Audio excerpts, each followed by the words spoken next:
इस आज्ञा को पूरी करो, इस धरती पर तेरी इच्छा पूरी कर तेरी महिमा करो।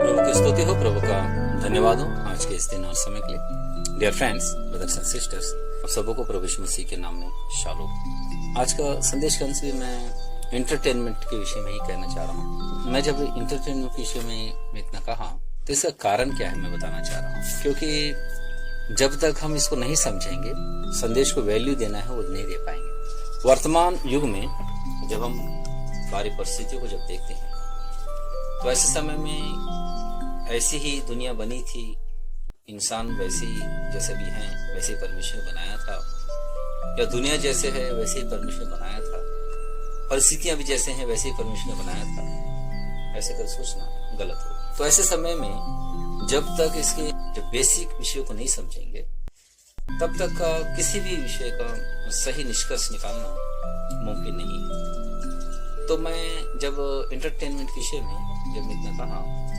तो उसके विषय में मैंने क्यों कहा, उन्हीं बातों को मैं फाइनली इस बात को समझाना चाह रहा हूँ, एक उदाहरण देकर समझाना चाह रहा हूँ। जैसे मान लीजिए शराब के विषय में ही अगर देख लेते हैं, नशे की वस्तु जो है वाइन, विस्की, ब्रांडी और रम, जिम और इस रीति से बहुत सारे देसी शराब, खर्रा और ना जाने कितने वैरायटी और होंगे, मुझे नहीं मालूम। तो जितना मालूम है मैंने गिन दिया। तो ऐसे समय में उसके कोई टेस्ट लेकर ये कहे कि यही सब वैरायटी परमेश्वर के ज्ञान से बना या इसका ओरिजिनल जो था स्टार्टिंग से ही वैसे ही करके, तो ये सही नहीं होगा। आखिर ये जो भी शराब या विस्की, ब्रांडी, ये सब का स्टार्टिंग कहाँ से है, इसे समझना पड़ेगा। क्योंकि अभी का जो भी शराब है या विस्की, ब्रांडी या रम, जिन, जो भी क्वालिटीज बनते हैं, चाहे वाइन से क्यों ना हो, ये सब केवल नशे के लिए है। स्वास्थ्य के लिए इसके द्वारा कोई भी लाभ नहीं है, केवल नशे के लिए है। और ये नशे की वस्तु ऐसा जगह बना लिया है, पार्टियों में, फंक्शन में, बर्थडे पार्टी में, मैरिज पार्टी में, यहाँ तक कि डेथ पार्टी में भी इन वस्तुओं का इस्तेमाल होता है। तो ऐसे समय ऐसा लगता है कि ये बहुत जरूरी चीज है और नशा ही मेन है और नशा करने के लिए ही लोग पीते हैं। तो नशा भी मनुष्य के आनंद उठाने का एक भाग ऐसा लगता है, पर वास्तव में ये जहां से शुरू हुआ अगर इसको देखा जाए तब इसका वास्तविक अर्थ पता चलेगा। मैं इसी विषय बताना चाह रहा हूँ, एक उदाहरण देना चाह रहा हूँ। जैसे अंगूर, जो अंगूर है, ग्रेप्स जो है, तो उस अंगूर को जब एक साथ तोड़े जाते थे तो अंगूर को ताजा ताजा खाना ही अच्छा लगता है, और एक दिन खाए, 2 दिन खाए, 3 दिन खाए, 4 दिन खाए या सप्ताह भर 10 दिन खाए, तो उसके बाद बहुत से अंगूर खराब हो जाते थे जिसे खाया नहीं जा सकता। तो ऐसे समय में किसी को सही लगा कि वो रस निकाल कर उसे रख लिया जाए। जब अंगूर का रस निकाल कर रख लिए तो उसके बाद 1 दिन पिए, 2 दिन पिए, 3 दिन पिए, 4 दिन में, सप्ताह 10 दिन पिए, तो उसका धीरे धीरे टेस्ट और स्मेल तो बदलता गया, पर वो पीने लायक ही रहा। और यहाँ तक कि जब अंगूर का रस ताजे में पीते थे तो पेट की बीमारियां दूर होती थी, स्वास्थ्य के लिए अच्छा होता था। पर जब वो पुराना हो जाने के बाद पिया जा सकता था, मतलब है कि अंगूर का रस जो निकाले हैं वो वेस्ट नहीं होता था। मैं इसके खिलाफ नहीं हूँ, इसके पक्ष में हूँ, ऐसा होना चाहिए। वैसे ही जितने भी फील्ड है, चाहे वो स्त्री पुरुष के संबंध की क्यों ना हो, पति पत्नी के संबंध की क्यों ना हो, जोड़ी परमेश्वर ने बनाया, तो मैं इसके पक्ष में हूं, इसके खिलाफ में नहीं।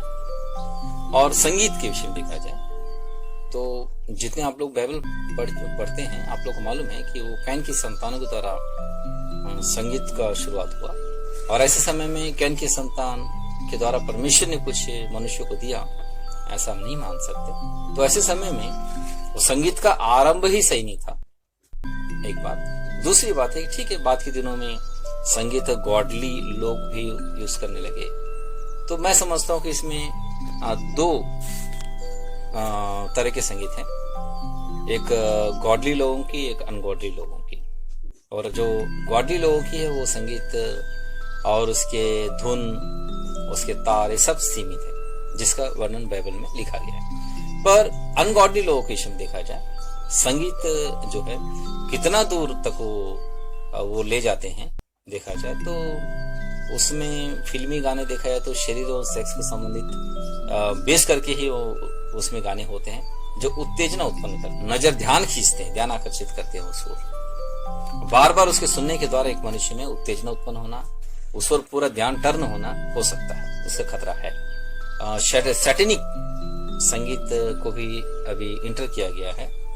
उस फील्ड का ही एक व्यक्ति ने अपने इंटरव्यू में कहा था कि वो लोग ऐसे ऐसे बीट्स इंटर करते हैं संगीत में जो सैटेनिक होती है, जो सुनने वालों पर ऑटोमेटिकली प्रभाव डालता है। तो ये संगीत उतना दूर चला गया, तो उसको अगर बार बार इंसान जो सुनता है, धीरे धीरे प्रभाव डालकर खींच के उसको, जो गॉडली व्यक्ति भी होगा उसे अनगॉडली बना सकता है। तो वैसे ही अगर स्त्री पुरुष के संबंध के विषय देखा जाए तो जो परमेश्वर ने दायरा ठहराया पति पत्नी का, उससे बाहर निकल कर जाते हैं या उसको बढ़ाते हैं, इतना ज्यादा ओवर कर देते हैं कि जिसका प्रभाव उनके जीवन पर, पूरे परिवार पर, सारे कामों पर पड़े, वो लोग कंपल्सरी अतृप्त होंगे। अब आते हैं सीधा ये मैं जो दाखरस के विषय में मैंने जो एग्जांपल दिया था, तो ताजा दाखरस होता था और वो पुराना होने से उसको दाक मधु कहते थे। तो दाक मधु तक भी वो सही था, पर बाद के दिनों में लोगों ने पैसा कमाने के लिए सिर्फ नशे को बेस कर बनाने का प्रयास किया। बाद के दिनों में जो अच्छे क्वालिटी के जो विस्की, ब्रांडी, रम, जिन ये सब जो बनते हैं, उसके लिए मोलासिस का इस्तेमाल किया जाता है, मतलब गुड़ का सड़ा हुआ भाग, मतलब गुड़ का कचरा। और उसके शॉर्टेज होने के बाद ज्वार और बाजरा को सड़ाकर उसका रस निकालकर उसे बनाने लगे। तो मतलब वर्जन फॉर्म में खाया जाए ज्वार बाजरा, वो भी अच्छा है, पर सड़ाकर ही क्यों उसे बनाने की नौबत होती। और यहाँ तक कि उसमें पैसे कमाने के धुन के द्वारा क्या क्या किया जाता है आम लोगों को नहीं मालूम। ऐसे जगह में काम करते जहाँ पर बनता है, उनसे पूछें तो बताएंगे। मैं कुछ बातें जानता हूँ, जैसे देशी शराब के विषय में देखा जाए, मैंने सुना है कि उसमें कई जगह, हर जगह में नहीं बोल रहा हूँ, कई जगह खराब बैटरी जो होती है जिसे फेंक देते हैं, तो उसको तोड़कर उसके अंदर का खराब मटेरियल निकालकर उस देशी शराब में ठहर मिलाया जाता है कि उसके द्वारा नशा बढ़े। तो ये जो विस्की, ब्रांडी, रम, जिन जो बनता है, उसके विषय में अगर देखा जाए, उस कंपनी में की बातों को मैं बता सकता हूँ क्योंकि मैं ऐसे कंपनी के बॉटलरी डिपार्टमेंट में खुद काम कर चुका हूँ। वहां पर की एक घटना मैं बता रहा हूँ। वहां पर एक करीब 50 लीटर का एक रम कैन रखा हुआ था, जिसका ऊपर का ढक्कन खुला हुआ था। तो मैं एक बार उस तरफ से जा रहा था, तो अचानक से मैं देखा ये है क्या इसमें। तो मैंने विथ इन हाफ सेकंड या 1 सेकंड के लिए सूंघ लिया उसे, क्या जानने के लिए। तो ऐसे समय में मैं बस आधा सेकंड या 1 सेकंड सूंघा होगा, झट से मेरे अपने सिर को हटाया क्योंकि मेरा सांस रुक गया था। एकदम नाक में जलन और बिल्कुल सांस रुक गया था। लगभग 20-30 सेकंड तक का मेरा सांस रुक गया होगा, मुझे सांस लेने में दिक्कत हो गई। तो ऐसे समय बोला कि इतना पावरफुल चीज ये है क्या करके मैंने धीरे से उस ड्रम को, उस कैन को धीरे से झुकाया और झुकाकर नीचे जमीन पर थोड़ा समय डाल दिया। जब नीचे जमीन पर डाल दिया, पूरा वहां से झाग निकलने लगा और यहाँ तक कि जैसे पानी गर्म करने से जो भाप निकलता है, वैसा उस झाग में से भाप निकलने लगा। मैं सोचने लगा कितना ये खतरनाक एसिड है, क्या है। तो फिर मैं बाद में किसी धीरे से एक व्यक्ति से पूछा, वहीं काम करने कर्मचारी से, तो जानकार व्यक्ति ने बताया ये एसिड तो उस विस्की, ब्रांडी, रम, जिन जो बनाते हैं उसमें डाला जाता है। मैं बड़ा आश्चर्य किया, बड़े डाला जाता, कुछ नुकसान नहीं होता। बोलते उसका परसेंटेज कम कर दिया जाता है, इतना कम कर दिया जाता है कि उसके द्वारा सिर्फ नशा हो सके और उसके द्वारा डायरेक्टली कोई हानि ना हो। पर डायरेक्टली तो हानि नहीं होगा, पर एसिड तो एसिड है, तेजी से हानि ना करे, धीरे धीरे हानि करेगा ही ना। तो dear friends, brothers and sisters, मेरा कहना ये है कि जो एंटरटेनमेंट है ये उस पक्ष का भाग है, मतलब जो सड़ा हुआ फील्ड का भाग है। तो फल तो सब खा सकते हैं, अंगूर भी खा सकते हैं, उसका रस निकाल कर पी सकते हैं, उसमें स्वास्थ्य के लिए अच्छा ही है। क्योंकि पौलुस ने भी तिमुथियुस से कहा था कि थोड़ा थोड़ा दाखरस काम में लाया कर, मतलब पेट की बीमारियां दूर होती है उससे। तो वैसे ही पति पत्नी का संबंध परमेश्वर को बनाया हुआ अच्छा है। और संगीत में भी जो गॉडली लोग यूज करते हैं, जिन लोगों के पास उद्धार का अनुभव है, जो लोग परमेश्वर की शांति सन्निधि को समझते हैं, पवित्रता को जो समझते हैं, मैं उनकी बात कर रहा हूं। उनके गाने सुनने से वास्तव में एक व्यक्ति परमेश्वर की सन्निधि से भर जाएगा। और मैं ये भी बताना चाह रहा हूं संगीत में होना क्या चाहिए। संगीत में जो होना चाहिए कि ये कि स्वर्ग की सन्निधि से भरे, परमेश्वर का भय महसूस हो, पवित्रता महसूस हो, और यहां तक कि शांति से और हृदय के आनंद से भरे। सारे संगीत ऐसे नहीं होते, कई संगीत ऐसे थे इरिटेशन उत्पन्न करते हैं, और यहाँ तक कि वो ऐसे म्यूजिक दिया जाता है, ऐसे धुन होती है उसकी कि केवल झूम जाते हैं, ना ही वो फ्रीडम महसूस होता, ना ही आनंद महसूस होता है, ना शांति महसूस होती है। तो जब मैं फ्रीडम की बात कर रहा हूँ तो कई लोग दावा करते हैं गीतकार संगीतकार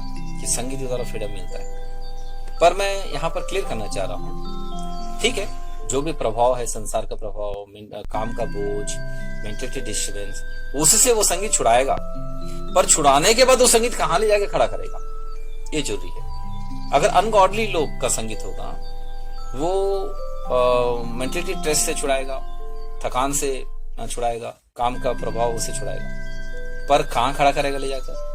एक वीरान जगह में खड़ा कर देगा, फिर वहां से कहाँ जाना है और मस्तिष्क को, मन को नहीं सूझे। पर जो गॉडली लोग जब उसमें अगुवाई करते हैं तो उन पर का संसार का प्रभाव और जो भी बुरा प्रभाव हटता है, और यहाँ तक काम का बोझ भी हटता है, जो भी मेंटल स्ट्रेस होगा वो हटता है, और उनको फ्रीडम देता है। फ्रीडम देने के बाद कहाँ खड़ा करता है? उसे परमेश्वर के सन्मुख खड़ा करता है। और यही है हर एक मनुष्य की जरूरत है कि एक मनुष्य को संसार से, बुरे प्रभाव से, अपवित्रता से, काम के बोझ से, प्रभाव से छुड़ाकर परमेश्वर के सामने लाकर खड़ा करे, पवित्र आत्मा की उपस्थिति से, सूर्य संधि से भर दे। तो आप देखेंगे कि इसे आप जब ऐसे पाएंगे आप में से कोई, तो आप इसे एंटरटेनमेंट नहीं कहेंगे, इसे क्या कहेंगे? मुझे अच्छा आनंद मिला, शांति मिला। इसलिए मैं दो भाग में कहा, मतलब है कि जो एक व्यक्ति का जो पॉजिटिव भाग है, जैसे अंगूर का रस से चाहे कितना भी पुराना हो पीने तक का, चाहे पति पत्नी का संबंध जो परमेश्वर बनाया उस दायरे तक का, और संगीत जो गॉडली, जो परमेश्वर संगीत बनाकर खड़ा करता है, इतना ऐसा पॉजिटिव मान रहा हूं। पर उसका सड़ा हुआ भाग, नेगेटिव भाग, जैसे नशे को बेस करके बनाए हुए शराब, जिसमें एसिड हो या नशे के लिए कुछ भी डाला गया हो, या शरीर को सिर्फ सेक्स को बेस कर अनलिमिटेड चले जाना, या संगीत में अनगॉडली या सैटेनिक म्यूजिक का प्रवेश, ये जो है ये नेगेटिव है। ये इंटरटेनमेंट की दुनिया में यही चल रहा है, इसीलिए मैं इसके पक्ष में नहीं हूं। मैं जो डेफिनेशन में जाना हूं वही आप लोग संग रख रहा हूं, आप लोग इसको माने। और मैं जानता हूं इस बात को कि डायरेक्टली कोई इस बात को नहीं मान सकता, क्योंकि परमेश्वर सन्निधि से मनुष्य इतना दूर जाकर जीता है कि वहां पर इन सारी बातों को मानना संभव नहीं है। पर हाँ, जो नए जन्म पा चुके हैं, परमेश्वर के नजदीक आ चुके हैं, या नए जन्म पर आना चाहते हैं, सही रास्ता जानना चाहते हैं, तो मैं समझता हूं ये संदेश उनके लिए सही है। वो सीधा दिशा दिखाएगा, परमेश्वर की सन्निधि तक लाएगा, और परमेश्वर की सन्निधि में जो आनंद है, सन्निधि है, भरपूर है, उस अनुभव को पाने में सहायता करेगा। आमीन। आज के लिए बस इतना ही। प्रभु ने अभी तक हमारे ध्यान में सहायता की, यहोवा एबेनेज़र, प्रभु आप सबकी सहायता करें। आमीन। प्रभु तूने मुझे दिया, इस आज्ञा को पूरी करो, इस धरती पर तेरी इच्छा पूरी कर, तेरी महिमा करो।